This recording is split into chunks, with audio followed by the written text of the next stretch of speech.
Better All the Time Mental Health Outreach with your host, Sister A.L. and Missionary Corinne Kelly. God bless you. It's Getting Better All the Time Mental Health Outreach is a faith-based organization designed to provide information and support while encouraging hope and faith.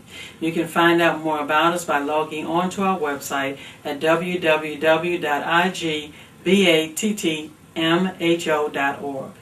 Today we're going to talk about the term psychiatric or nervous breakdown. Mm-hmm. When people say, oh, he had a nervous breakdown, mm-hmm. or my nerves were bad, mm-hmm. or I broke down, what does that mean?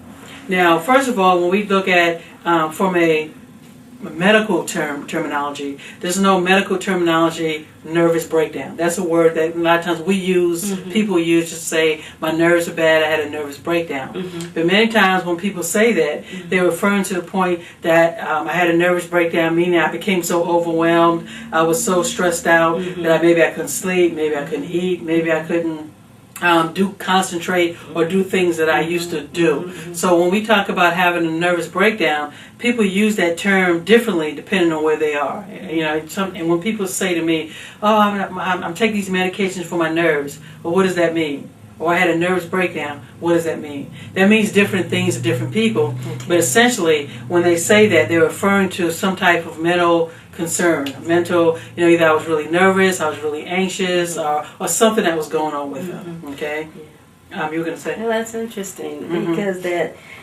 we always relate it to quote unquote our nerves, mm-hmm. right? Or they gave me to use one as an Davlon to quote unquote calm me down. Mm-hmm. Mm-hmm. They don't say I'm very anxious and overwhelmed with anything. It's my nerves are bad. Right. Yeah. So it's really not.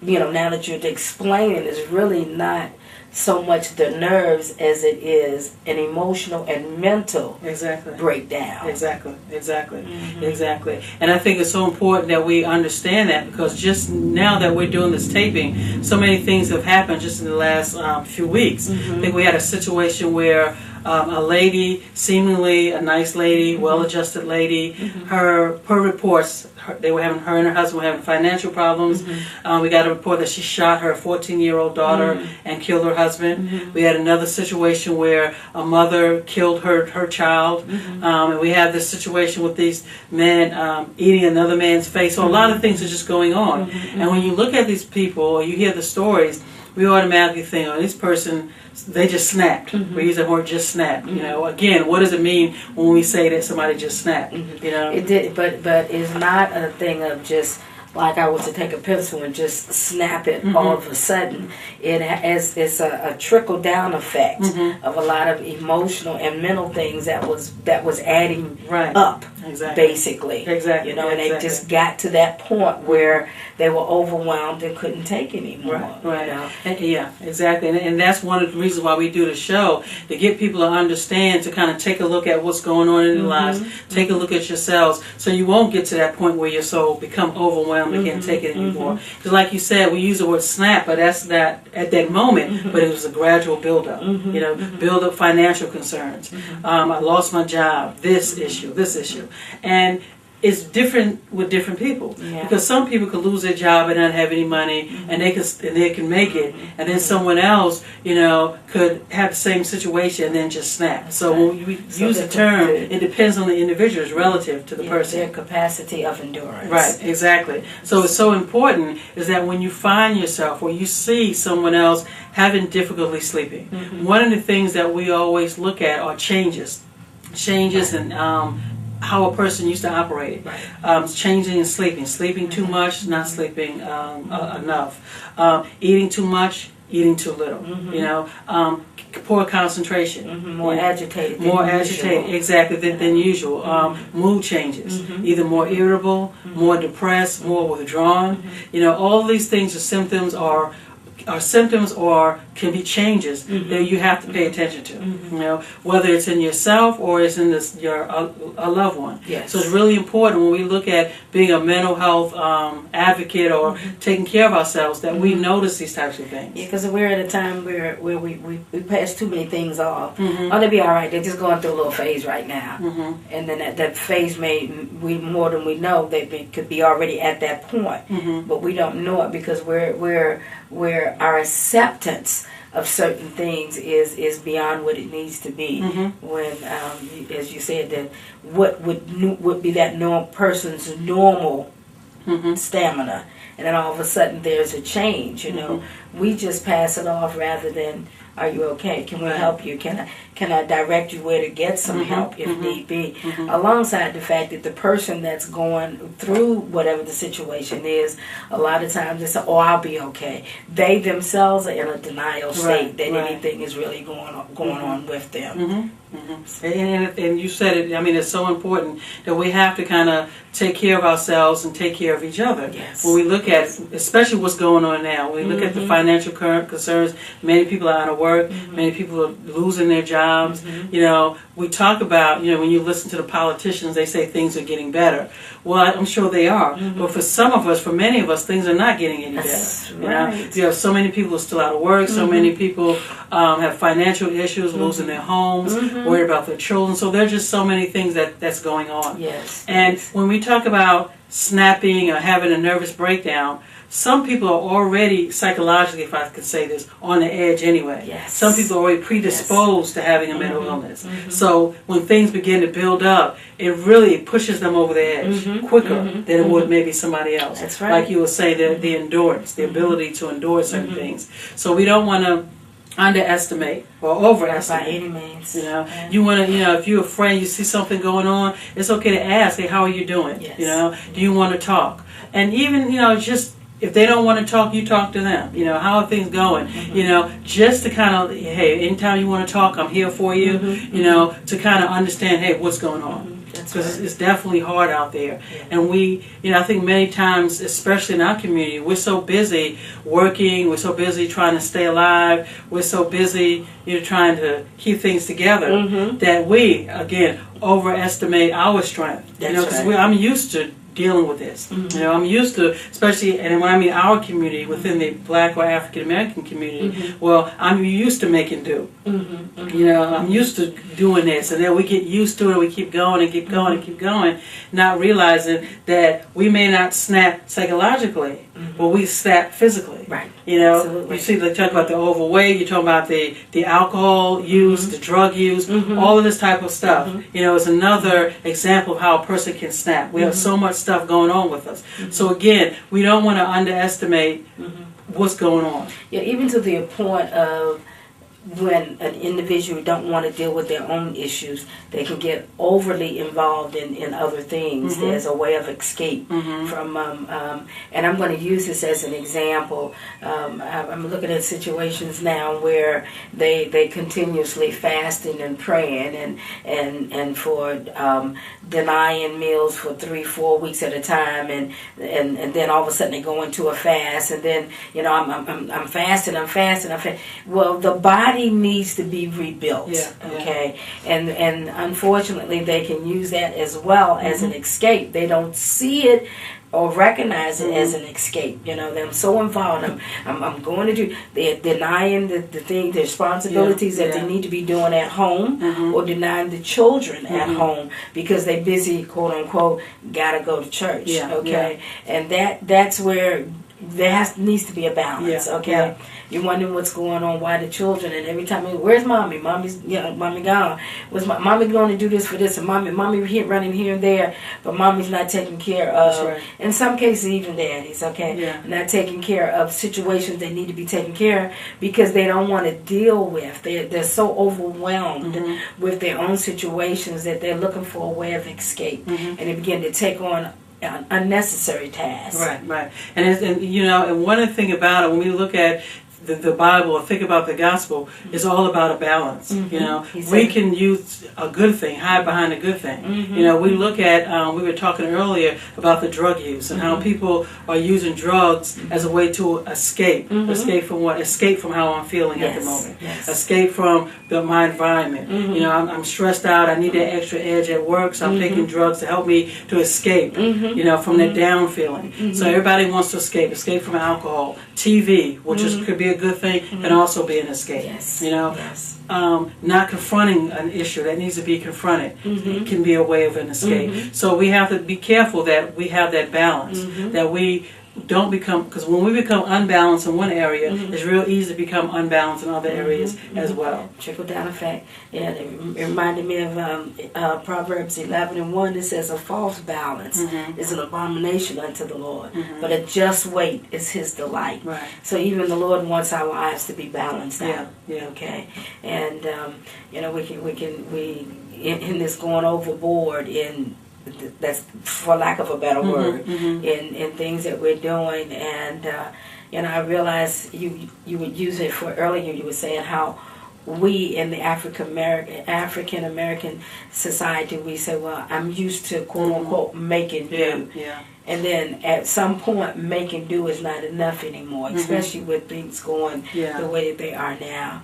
And then we go through with the feeling desperate or feeling like, woe is me and nobody cares. And, you know, I can't take this anymore. And I'm in a hopeless situation. Things that, and begin, before you know it, unawarely, you can begin to build up resentment. Okay, and hatred, and that snapping is they're mad at the world, and especially those that are close to them, and that everything is they taking on a victim mentality. That's what it's really boiling down to. You know, everybody's against me. You know, nobody understands, and why is this always happening to me, and all these things, and. We're at a time where, such as you say, how much concern, how much compassion do we have? You know, we're another individual. Are we so caught up in ourselves now that we're not able to recognize some of the things that we're talking about now, as far as getting involved and being a help to somebody else? And so it's also an evaluation time.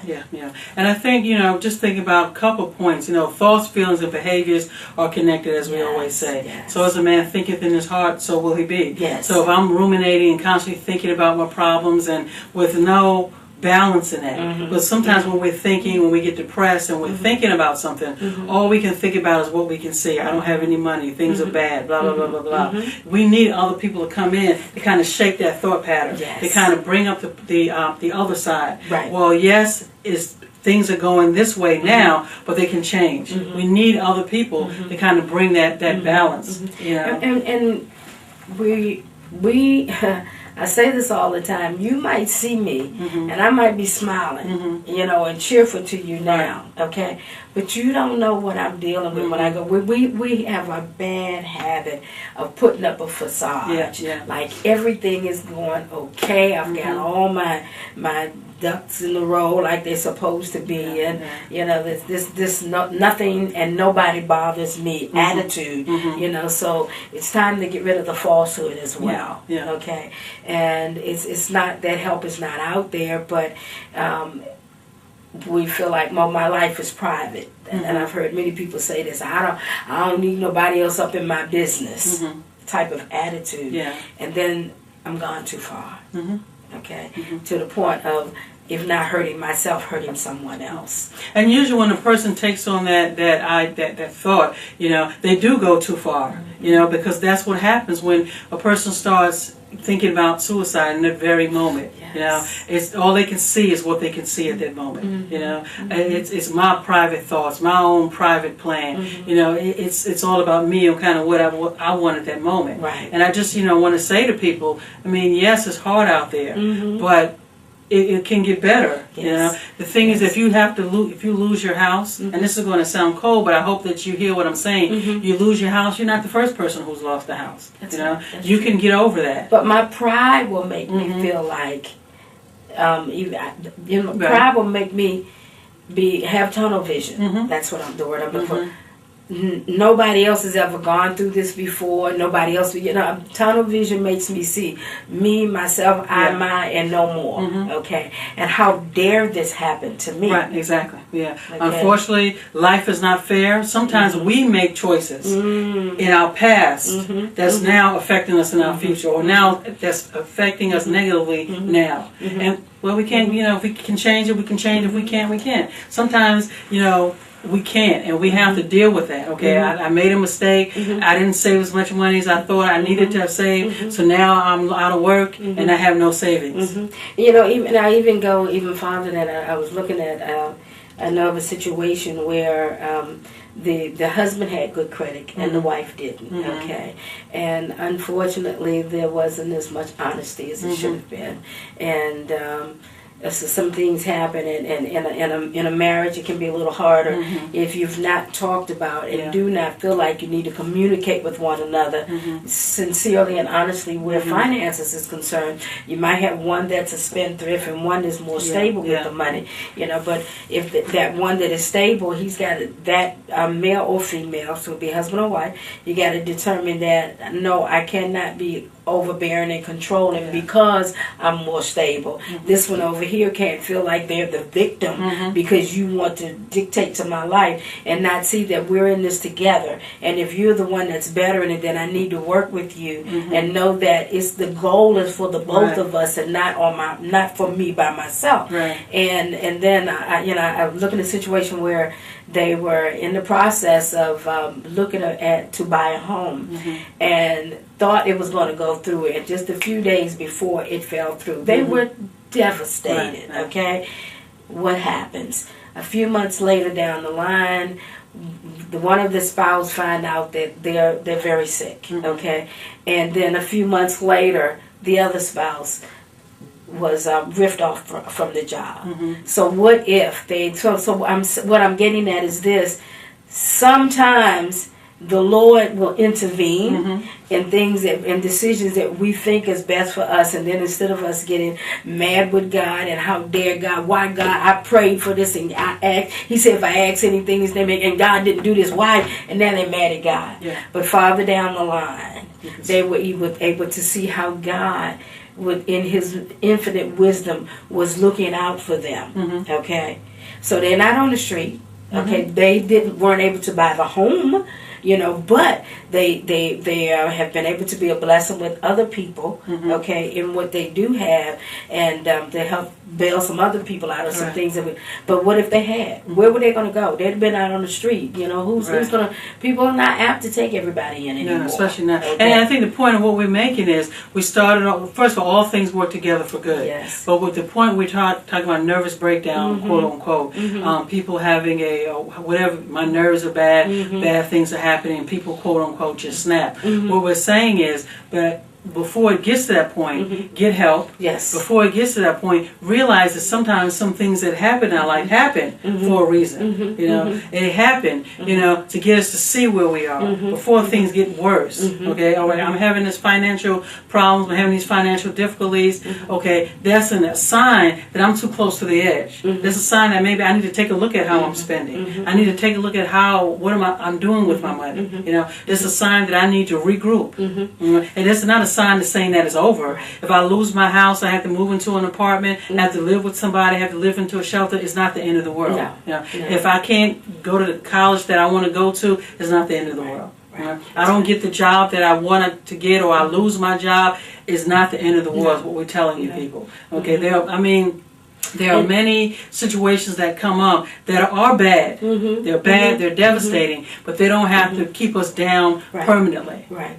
And it doesn't, and not all the time does it be that I've not budgeted my money. Right, it's not okay, but God forbid, and I can use this as an example. You think you're on track and your life is changing, getting better, then all of a sudden you come up with an illness. Right. Okay. These things happen in life. Your car. Okay. Because I'm telling you, 1 month the car $1,000 here, next time $500, the next time, and each time you think it'll be the next time, and before you know it, your savings is gone, right? And then you say, well, we're going to have to cut back on your job. Yes. So you're right. A lot of times it's not our fault. It's just living in this world that sometimes things happen. That's right. That's right. But in the midst of all of this, one of the things that we do want to say to you, and I have to say this over and over again continuously. We ask the question so many times, but if God loved me, why did God allow, quote unquote, these things to happen? And I can say to you that, there was a time I thought people were crazy when I hear them say, thank God for my trials that I've gone through. But they have caused me to gain wisdom, to get more understanding, a deeper trust in the Lord. I didn't say I'm perfected in it. I say I'm still growing in it, okay? But I can appreciate where I've come to, And all of these things, when we say, and all things work together for the good, we're not saying that all good things happen to you. But we're saying these things will work for the good of them that love God, okay? That, you learn how to rejoice in the midst of whatever you're going to, knowing that God is there with you. He didn't tell us bad things would not happen, but He did give us a promise that when we go through, that He is there with us. And that's what the hardest part sometimes to hold on to, is to really believe and to know God actually is with me in this situation. How can that be? I'm going through this right now. With every breath that you take, you can say yes. Each time I take a breath, let that breath remind you that yes, God is with me. And I was just talking to someone that went away last week, and while they were away, they fell and they hit their head, and they are upset because they had to have stitches. And I said to them, but you weren't unconscious, okay? You didn't come back with a concussion, okay? You didn't lose your eye. Begin to name the things. And we spend too much time focusing on the negative things, and it's normal. It's our mentality. It's easier for us to do that. Absolutely, we jump to that quicker than we are to see anything good in whatever it is that's going on. How can this be good? This has happened. This has happened. This happened. This had happened. Well, first of all, you still here to talk about it, And so, why not? I was talking to someone just recently, and because something didn't work out the way that they thought it should, they said, well, I can eliminate all this. I can just jump overboard. And this is the attitude that people are having. Let me take the easy way out. Because here's the thing, as I told somebody, you jump overboard, the only thing that will be different is that you'll no longer be here. But the problem will still be here. The situation will still be here. Yes. Do you want to jump overboard, or do you want the situation to change? Well, if you want the situation to change and reap the benefits of that changed situation, then you have to be here. Nothing is easy. I think we grew up when we watch TV and we have the microwave and all the gadgets that we have. We think life is supposed to be like that. Yes, life is not always easy. That's right. That's life, things happen in life, and they're not always good. We have to go with it, roll with the punches, so to speak. You have to keep going because. Yes, there may be some bad things in life, but there'll also be some good things. Yes. And if we focus, if we do it right, the good will, in the end, outweigh the bad. That even within the quote-unquote bad situations, we'll still be able to see and to enjoy some good things. But we can't do that if, like what you're saying is, all we focus on is tunnel vision. So when we talk about having a breakdown, nervous breakdown, it's usually...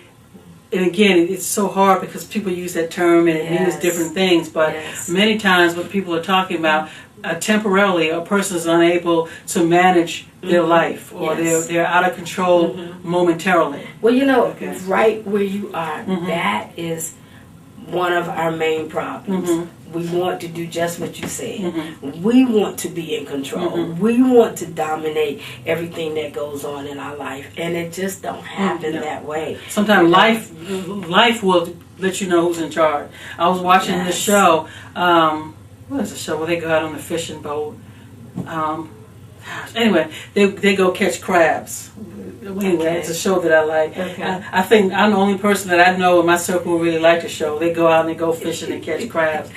Dangerous. Anyway, they go out there and they were talking about Mother Nature. And he said, Mother Nature, you can have your best plans of what you want to do, but imagine Mother Nature is going to do what she wants to do. Mark it down. And that's how it is with life sometimes. You know, I'm going to do this. I'm going to retire when I get 60. I'm going to do this. I'm going to have 2.5 kids with 2.5 cars, and you know, my husband and I, we're going to be married. We're going to do this and do that, and that's what we're saying. And then life hits you. Oh, it's not the leave of the beaver time anymore. Right, exactly. And you were like, oh, shoot. Yeah. I didn't do anything wrong. I had all my good plans. I had all my good ideas, but life just happened. Yes. You know, and so like you said, when we talk about being out of control, we have to realize we can do what we can do, but at some point, some things will come up we have no control of.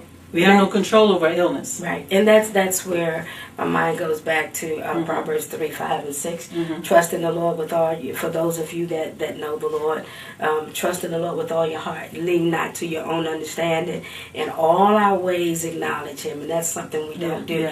We have gotten in some situations where I know there's been times in our lives when we say, "I had this bad feeling, and I ignored it," or something told me not to do such and such, you know.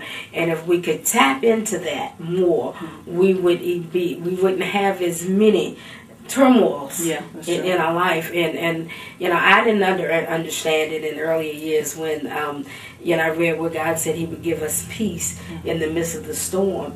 The peace is knowing that He's with me. The peace is knowing that He's the one that's taking me through it. The peace is knowing that it's not going to be this way all the time. And these are the things that we seem to forget when we're going through something. And you know, when He says no weapon that is formed against us shall prosper, we forget that they will form, okay? But they won't. We forget that part, that they won't prosper. It didn't say they wouldn't form. It said they would not prosper. And we forget that a lot of times in the midst of, and that's why we, you know, many times people, as we say, get to the brink. All right, they have, quote unquote, just snapped. And as we say again, it wasn't a just snap. It's and part of it is adding insult to injury. And what I mean by that is, when things happen, our human nature is to go way back. Remember all this old stuff and want to bring it back here. And if we could do the old stuff, I'm not saying forget the experiences we need. If I broke my arm because I was jumping off the steps when my parents told me not to, I know that it's not for me to jump off those steps anymore. You know, those type of things you remember. You know, but I don't keep this arm in a cast for the rest of my life. I go back and start using this arm again. All right, and if we could remember that when whatever the things is we get, I remember, okay, I don't need to go that way anymore. All right. So we learn to be precautious in things as we go on in life, but we don't do that. We throw away the caution and we hold on to the bad. You know, we hold on to the negative. You know, we hold on to the bad things that's been said to us, the bad feelings that we had about this and that or the other. And we got to get to a point where we do those things like spilled milk. Once that milk is spilled, I can't get it back. All right, and we part of what brings on that quote unquote that snap phase is when I can't control somebody else's life. All right, I can't make them. We need to realize I'm accountable for me. Granted, we love each other, and if you, God forbid, if you were to stump, get ready to fall over something, I said, "Look out, Arnetta." Okay, But if you choose to still walk over it and you fall, that's not my fault. Okay. And then we get upset. I told her, she went on and walked on it anyway, and then we all discombobulated because we couldn't control that other individual. All right. Main thing is to come down and learn how to enjoy this day. You know, we live our lives where I'm in the past and I'm already jumped 5 years ahead. Okay, making goals is fine. That's not what I'm saying. Make goals, but realize that somewhere along the way these goals might be altered. Can I handle if these goals are altered? You know, and If not, why not? Yeah. Okay? We don't spend enough time evaluating what makes me feel the way that I do. How am I thinking? What am I carrying in my heart towards myself, towards others? Yeah. Okay? Who and what am I depending on? And all those things are important that we don't, to help us not to snap. Right. Okay? And if you're listening to us or watching us, we want to let you know that suicide, killing yourself, is never an option. Killing yourself